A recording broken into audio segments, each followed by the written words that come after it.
What's up? Chances are, if you grew up at any point in the 2000s, then you know what this is. So a lot of you probably just know this as a tech deck, but the actual term for it is a fingerboard. So basically what a fingerboard is it's a mini skateboard. Today, I'm just gonna walk you guys through a few tricks, how to do them, and what exactly a fingerboard is. So first off, we're just gonna go over getting started on your fingerboard. On a real skateboard, you have to get used to things like pushing and balancing on a skateboard, but with a fingerboard, all you need to be able to do is push. The tricky part comes with doing tricks. So just like with a real skateboard, the basis for all tricks is gonna be an ollie. And if you don't know what an ollie is, that's just doing a little jump with a skateboard.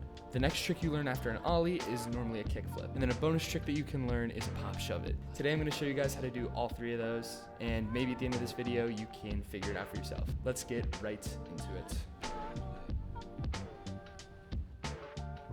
So now let's learn how to do the tricks that I just talked about. So the first trick that you're gonna wanna start with is an ollie. And like I said before, an ollie is just a jump with your board. It's gonna look something like this.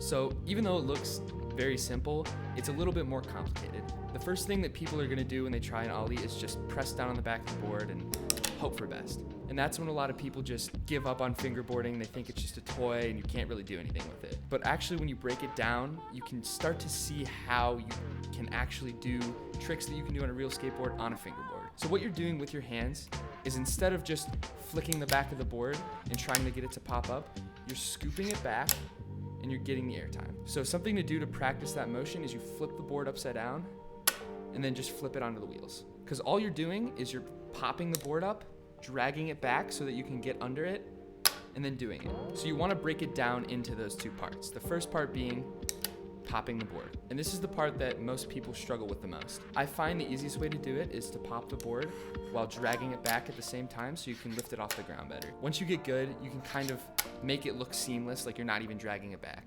And then next is the in-air motion. So once you get down your ollie, the next thing to do is turn it into a kickflip. Now this trick is significantly more difficult because you're gonna be doing some movement with your hand while the board is in the air. It's gonna feel pretty unnatural at first, but once you get the hang of it, it becomes easy pretty fast. So what you're doing is you're doing the same movement as you had with the ollie, but while the board is in the air, you're actually gonna take it and you're gonna slide your finger up. Some people like to spread their fingers like that, and then other people like to move both fingers up the board. I personally will move both of my fingers up and kind of flick the board so that it does the spinning motion. So once you get it, it's gonna look something like this.